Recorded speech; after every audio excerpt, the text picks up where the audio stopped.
মালিক তার উপরে তুমি রহমত নাযিল করো সুবহানাল্লাহ। এটা কি অন্য কোথাও গেলে পাওয়া যায়? এই জন্য আল্লাহ বলেন মুবারাকাও ওয়া হুদাল লিল আলামিন। আমার ঘরকে তোমাদের জন্য বরকতের ঘর বানাইলাম, আর গোটা বিশ্বের জন্য আমার ঘরটা হলো হেদায়েতের ঘর।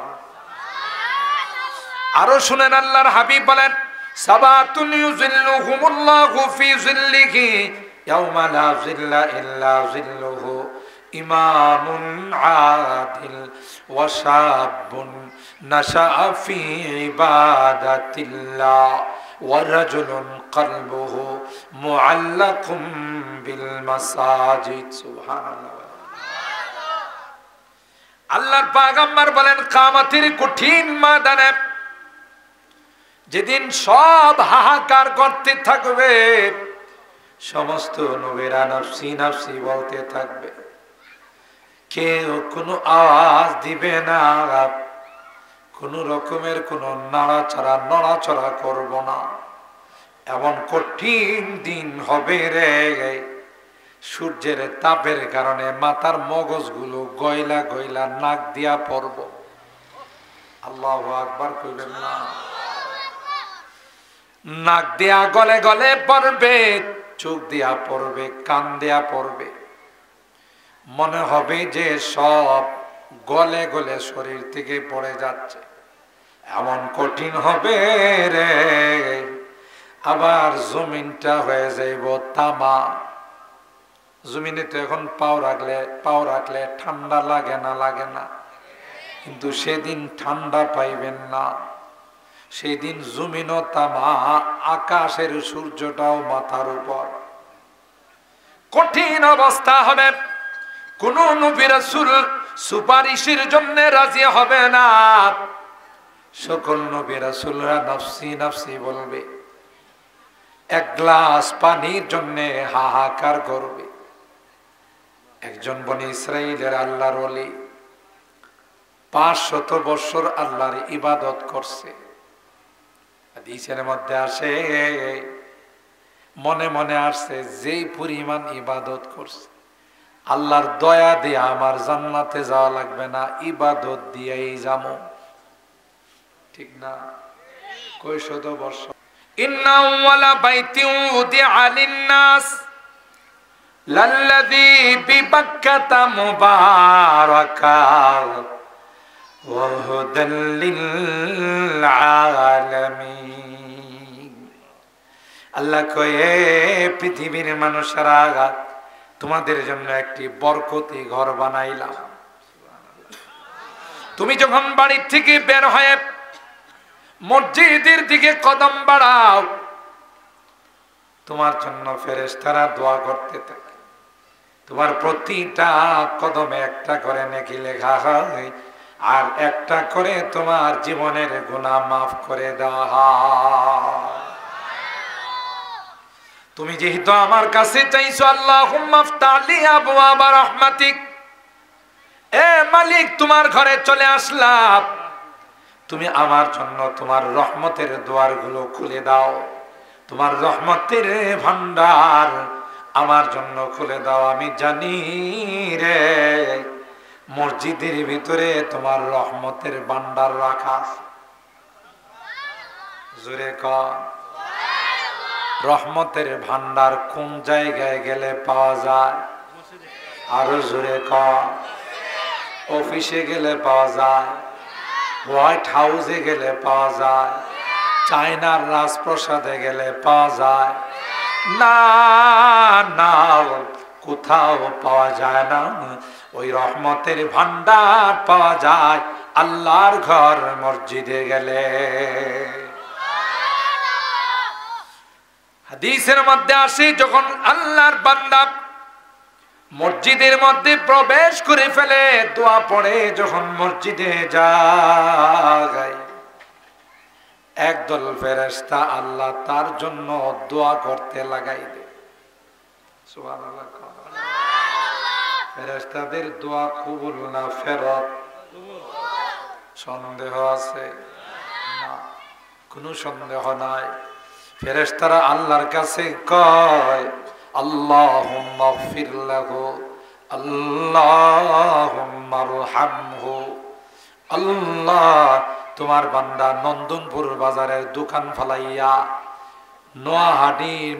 নোয়াহাটি বাজারের দোকান ফালাইয়া, ঘরের কাম কাজ ফালাইয়া, সব ব্যস্ততাকে পিছনে রাইখা তোমার ঘরে চলে আসছে।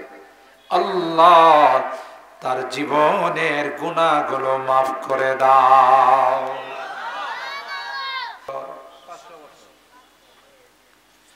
আল্লাহ পাক ফেরেশতারে ডাক দিয়া কয়, হে যেহেতু তার ইবাদত দিয়া জান্নাতে যাবে, জাহান্নামের এরিয়াটা একটু ঘোরায়া নিয়ে আসো। যে জাহান্নামের আগুনের একটু হিট লাগছে, কলিজা পুইরা গেছে, কলিজাটা শুকাই গেছে, পিপাসায় কাতর হয়ে গেছে, ক্ষুধার যন্ত্রণায় আর বাঁচতেছে না। এমনি এক ফেরেশতাকে আল্লাহ পাঠাইছে রুটি দিয়া, আরেক ফেরেশতাকে আল্লাহ পাঠাইছেন পানি দিয়া। পানিওয়ালা ফেরেশতা পানি নেওয়া যায়, কয় আর কয় পানি পানি পানি পানি লাগবে, পানি লাগবে। এত কো ভাই তাড়াতাড়ি আসো, আমার কলিজা ফাইটা যাইতেছে, এক গ্লাস পানি দিয়া যাও। কয় পানি এমনি দেওয়া হয় না, পানির পয়সা লাগে, টাকা আছে নি আপনার কাছে? এক গ্লাস পানি দেওয়া যাবে, বিনিময় দিতে হবে তোমাকে কমপক্ষে 200-300 বছরের ইবাদতের সওয়াব। কথা কয় না? 300 বছর ইবাদতের সওয়াব দাও। উপায় নাই ভাই, নিয়ে যাও, তাও এক গ্লাস পানি খাওয়াও। এক গ্লাস পানি খাইল 300-400 বছরের ইবাদতের সওয়াব দিয়া। ক্ষুধা লাগছে, আরেক বেড়া কই রুটি রুটি রুটি। কবে আমার একটা রুটি দাও। রুটি মাগনা দেওয়া হয় না, টাকা লাগে। কি টাকা? তোমার 200 বছরের রোজার সওয়াব দাও। 500 বছরের ইবাদতের সওয়াব এক গ্লাস পানি আর একটা রুটির মধ্যে শেষ। এখন আর জান্নাতে যাওয়ার কোনো পুঁজি আছে? এখন আল্লাহ কয়, তুমি তো ইবাদত দিয়া যাইবা কইছিল, এই যে মাত্র এক গ্লাস পানি আর একটা রুটির বিনিময়ে সব শেষ। আমি যে তোমারে 500 বছর পানি খাওয়াইলাম, ভাত খাওয়াইলাম, তরকারি খাওয়াইলাম, দুধ খাওয়াইলাম, ফল খাওয়াইলাম, আগে এগুলোর বিনিময় দাও, তারপরে তোমার জান্নাতে যাওয়ার হিসাব। আল্লাহ আল্লাহ বলেন কোরআনের মধ্যে, ওয়াইন তাউদ্দু নিমাতাল্লাহ লা তুহসুহা। আমার নিয়ামত গুলোকে যদি তোমরা গণনা করতে, গোটা জীবন শেষ হয়ে যাবে। আমার এই নিয়ামত গণনা করে শেষ করতে পারবা না। এখন কই জান্নাতে যাও, ইবাদত তো নাই, কি দিয়ে যাইবা? পুঁজি তো নাই, পুঁজি তো সব খায় ফেলাইছো রুটি আর পানি দিয়া। কথা আমি যে এতদিন খাওয়াইছি, পয়সা দাও। কই আল্লাহ মাফ চাই, দিমু কি? কই তুমি তো মনে মনে কইছিলা যে ইবাদত করছি এটা দিয়া জান্নাতে যাব। কথা কোন ঠিক কিনা? এখন তো তোমার ইবাদত সব শেষ, ইবাদতের সওয়াব যা ছিল সব শেষ হয়ে গেছে, ঠিক কিনা বলেন? তুমি এখন জান্নাতে যাবে কি দিয়ে? একটা পর্যায়ে দেখছি উপায় নাই। কই আল্লাহ, তুমি যদি আমারে দয়া না করো তাইলে আমি তোমার জান্নাতে যাইতে, কথা কয় না, জান্নাতে যাওয়া আমার পক্ষে সম্ভব না। কই এখন দয়া? আরে আল্লাহর হাবিব পর্যন্ত হাদিসের মধ্যে বলেন, লা ইয়াদখুলাল জান্নাতা আহাদুন বিআমালিহি, আমল দিয়ে কেউ জান্নাতে যাইতে পারবে না। সাহাবায়ে কেরাম আরজ করলেন, ওয়ালা আনতা ইয়া রাসূলুল্লাহ, আপনিও কি আপনার আমল দিয়ে জান্নাতে যাইতে পারবেন? বলেন না। ইল্লা আইয়াতাগাম্মাদানি আল্লাহু তাআলা বিগফরানি, যতক্ষণ পর্যন্ত ক্ষমার চাদর দিয়ে আল্লাহ আমাকে ঢেকে না ফেলবে ততক্ষণ আমার পক্ষেও জান্নাতে যাওয়া সম্ভব। কি মনে করলে এত সহজ? এই অবস্থা হয়ে যাবে কিয়ামতের ময়দানে। কিন্তু যারা মসজিদে ভালোবাসছে, মসজিদ বানাইছে, মসজিদে দান খায়রাত করছে, মসজিদকে 5 ওয়াক্ত নামাজের যারা আবাদ করছে, জিকির আজকার করছে, তাসবিহ তাহলিল পড়ছে, দাওয়াত ও তাবলীগের মেহনত দিয়া চালু রাখছে, আল্লাহ বলেন এদেরকে নবী আপনি জানিয়ে দেন কোনো সূর্যের তাপ লাগবে না, আমি আল্লাহ তাদের জন্য এসি রুমের ব্যবস্থা করে দিব। তাহলে কি বুঝলেন? কি বুঝলেন? মসজিদের সাথে সম্পর্ক রাখলে লাভ না লস? আল্লাহর সাথে ব্যবসা করলে লাভ না লস? আলহামদুলিল্লাহ এখানে একটা মসজিদ হয়ে গেছে, আল্লাহ বানাই দিয়েছেন আপনাদের আন্তরিকতায়। আর মসজিদ যে মহল্লাতে হয়, যেখানে হয়, এখানে মসজিদকে কেন্দ্র করে অনেক মানুষ নামাজি হয়। এমনিতেই নামাজ পড়লেও ঘরে কোনো মতে পয়রা ফেলা, আর বাসার কাছে বাড়ির কাছে মসজিদরা থাকলে কয় না কাছেই তো, নামাজটা জামাতের সাথে পড়ে আসে। সুবহানাল্লাহ।